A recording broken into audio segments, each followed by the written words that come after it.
അവരെ വിഷമിപ്പിക്കുന്നില്ല. എന്നാൽ കോർപ്പറേറ്റുകൾക്ക് വലിയ നിലക്കുള്ള പിന്തുണ കൊടുക്കുകയാണ്, സഹായം കൊടുക്കുകയാണ്. ആഗോള മാർക്കറ്റിൽ ക്രൂഡ് ഓയിലിന് വില കുറയുന്നു, പക്ഷെ ഇവിടെ പെട്രോളിന് വില വർദ്ധിപ്പിക്കുന്നു, ഡീസലിന് വില വർദ്ധിപ്പിക്കുന്നു. എങ്ങനെയാ വില വർധനവ്? ആ വില വർധനവ് സ്വന്തം ഖജാനാവിലേക്ക് സ്പെഷ്യൽ ആയിട്ടുള്ള സെസ്, കാരണം സംസ്ഥാന ഗവൺമെന്റുകൾക്ക്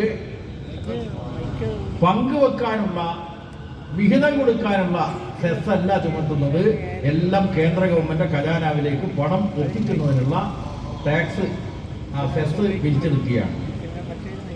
അപ്പോൾ പെട്രോളിന് വില കൂടുന്നു, ഡീസലിന് വില കൂടുന്നു, ആഗോള മാർക്കറ്റിൽ ക്രൂഡ് ഓയിലിന് വില കുറയുന്നു, അതേസമയം പാചകവാതകത്തിന് വില കയറ്റുന്നു.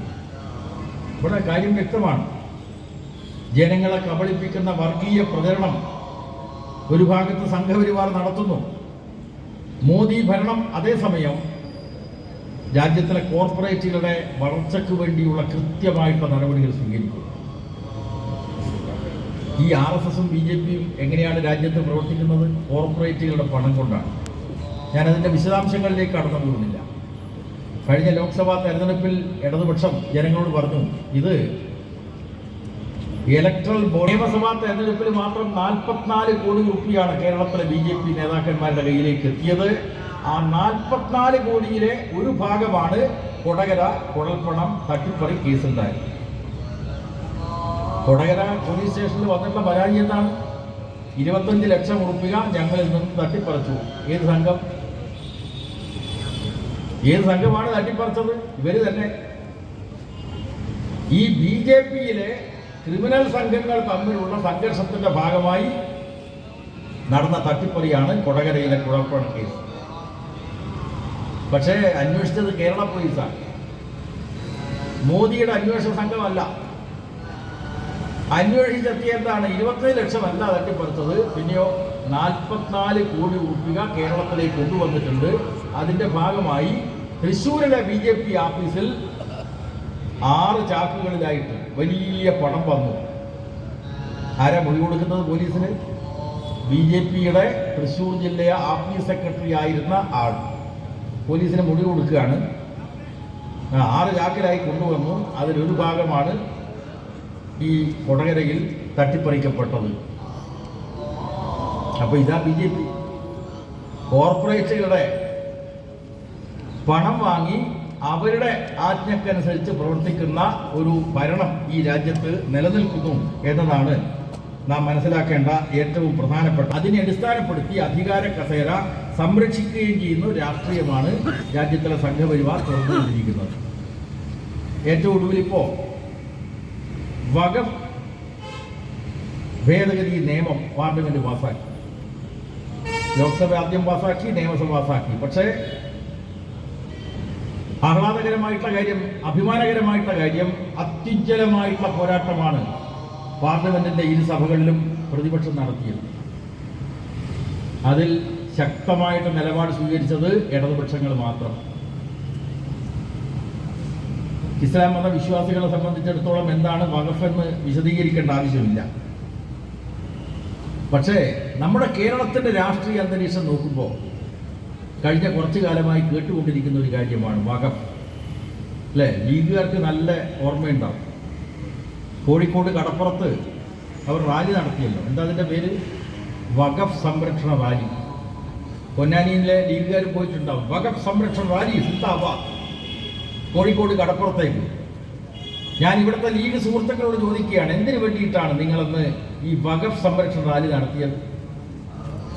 ഇപ്പൊ എന്താ നിങ്ങൾ റാലി നടത്താത്തത്?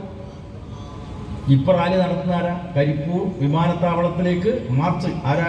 ജമാഅത്തെ ഇസ്ലാമി, പിന്നെ സുഡാപ്പി. ഇവരൊക്കെ ഇപ്പൊ വഖഫ് സംരക്ഷണത്തിന്റെ ആളുകളായി മാറിയിരിക്കുകയാണ്. സുഹൃത്തുക്കളെ, ഇവിടെയാണ് ഒരു ഭാഗത്ത് BJP വഖഫ് ഭേദഗതി നിയമം കൊണ്ടുവന്നുകൊണ്ട് രാജ്യത്തിലെ ഇസ്ലാം മതവിശ്വാസികളെ അപരവൽക്കരിക്കാൻ വേണ്ടി നടത്തുന്ന ഒരു പരിശ്രമം. ഒരു ഭാഗത്താണെങ്കിൽ കാപട്യത്തിന്റെ മറുഭാഗം നമുക്ക് കാണാൻ വേണ്ടി കഴിയുന്നത്. എന്തിനു വേണ്ടിയിട്ടാണ് ലീഗുകാർ അന്ന് വഖഫ് സംരക്ഷണ റാലി നടത്തിയത്? നിങ്ങളൊന്ന് ഓർത്തു നോക്കുക. കേരളത്തിൽ പിണറായിയുടെ നേതൃത്വത്തിലുള്ള സർക്കാർ വീണ്ടും അധികാരത്തിൽ വന്നു. LDFന് ചരിത്രത്തിലാദ്യമായിട്ടാണ് തുടർഭരണം കിട്ടിയത്. 57 മഹാനായിട്ടുള്ള EMS മുഖ്യമന്ത്രിയായ 5 കൊല്ലത്തേക്കാണ് ജനങ്ങൾ തിരഞ്ഞെടുത്തത്. പക്ഷെ ജനാധിപത്യത്തെ പറ്റി വലിയ പ്രസംഗം നടത്തുന്ന കോൺഗ്രസ് ഭരിക്കാൻ വിട്ടോ? 2 കൊല്ലം കൊണ്ട് അതിനെ പിരിച്ചു, അല്ലേ? 5 കൊല്ലത്തേക്ക് ജനാധിപത്യത്തിന്റെ വലിയ വക്താക്കളായിട്ടാണ് ഇപ്പോഴും കോൺഗ്രസ് നേതാക്കന്മാരുടെ പ്രസംഗം നോക്കൂ നിങ്ങൾ. ഞങ്ങൾ ജനാധിപത്യത്തിന് വേണ്ടി. ജനാധിപത്യത്തെ കശാപ്പ് ചെയ്തു വന്നു. നെഹ്റുവിന്റെ ഗവൺമെന്റ് EMS ഗവൺമെന്റിനെ പിരിച്ചുവിട്ടു, അല്ലേ? 67 അതേ EMS 7 പാർട്ടികളടങ്ങിയിട്ടുള്ള മുന്നണിയുടെ തലവനായിട്ട് മുഖ്യമന്ത്രിയായി സത്യപ്രതിജ്ഞ ചെയ്തു. 5 കൊല്ലത്തേക്കാണ് ജനങ്ങൾ തിരഞ്ഞെടുത്തത്. നല്ല ഭൂരിപക്ഷം ഉണ്ടായിരുന്നു നിയമസഭയിൽ. പക്ഷെ എത്ര കൊല്ലം ഭരിച്ചത്? 2 കൊല്ലം. അതിൻ്റെ അപ്പുറം ഭരിക്കാൻ പറ്റില്ല. ആരും ഈ കോൺഗ്രസ് അന്ന് CPMന്റെ കൂടെയുള്ള പാർട്ടികളെ ചാക്കിലാക്കി ആ ഗവൺമെന്റിനെ തകർത്തു. കമ്മ്യൂണിസ്റ്റ് വിരുദ്ധന്മാർ പറഞ്ഞു ഇനി ഈ കമ്മ്യൂണിസ്റ്റുകാർ കേരളത്തിൽ അധികാരത്തിൽ വരില്ല, അല്ലേ? 67, 69. പക്ഷെ 80-ൽ വീണ്ടും വന്നു നായനാർ മുഖ്യമന്ത്രി. 5 കൊല്ലത്തേക്ക് അന്നും തെരഞ്ഞെടുപ്പ് നടന്നത്. കോൺഗ്രസ് എന്താ ചെയ്തത്? കൂടെയുള്ള പാർട്ടികളെ ചാക്കിലാക്കി അതിനെ തകർത്തു. എത്ര കൊല്ലം വെച്ചത്? 2 കൊല്ലം. 57-ൽ 2 കൊല്ലം, 67-ൽ 2 കൊല്ലം, 80-ൽ 2 കൊല്ലം.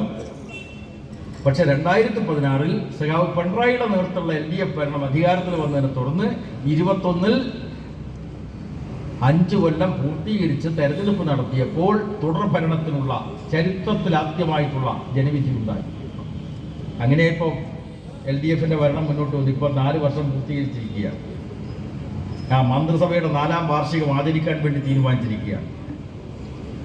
നമ്മുടെ മുഖ്യമന്ത്രി സഖാവ് പിണറായി എല്ലാ ജില്ലകളിലും ജനങ്ങളെ അഭിസംബോധന ചെയ്തുകൊണ്ട് ഈ 2 സർക്കാരുകളും നടത്തിയിട്ടുള്ള നേട്ടങ്ങൾ ജനങ്ങളോട് വിശദീകരിക്കാൻ വേണ്ടി പോവുകയാണ്.